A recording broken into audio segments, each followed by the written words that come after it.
This is again a problem created because of all this AI, because we have more screening data. There's a lot of data that is there with us. And then what happens over time, there is some critical patient or somebody who needs critical treatment is hidden in this huge stack.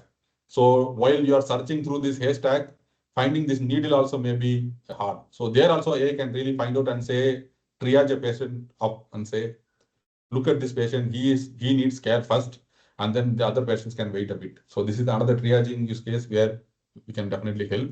And when it comes to clinical decision support, like where we have data from imaging, pathology, genomics, and AI can really look into all these things holistically and then still give a much better treatment plan, and then it can really help the oncologist in these kind of scenarios actually.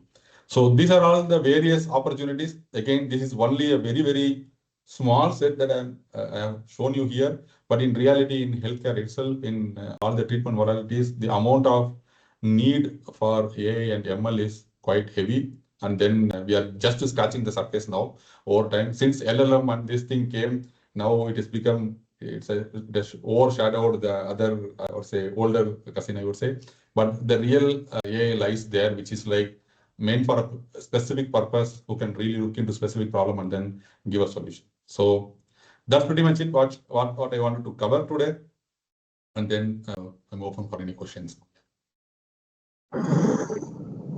Hi, sir. Can you hear me? Yeah, I can hear you, yes.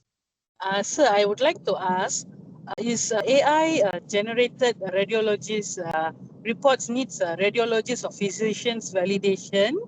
And what are the limitations in AI generated results? I just want to know the limitations.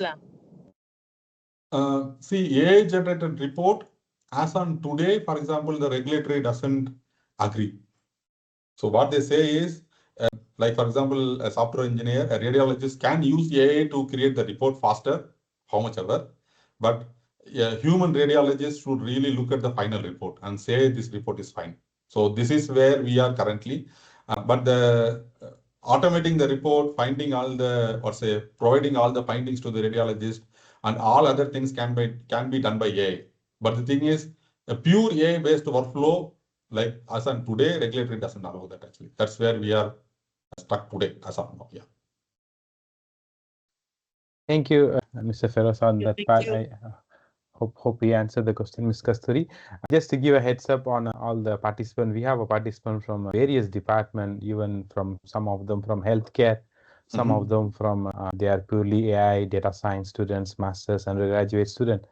It was really an interesting session where you share the use case of license one, and also first time for me hearing on how this whole body is contour through using a AI algorithm.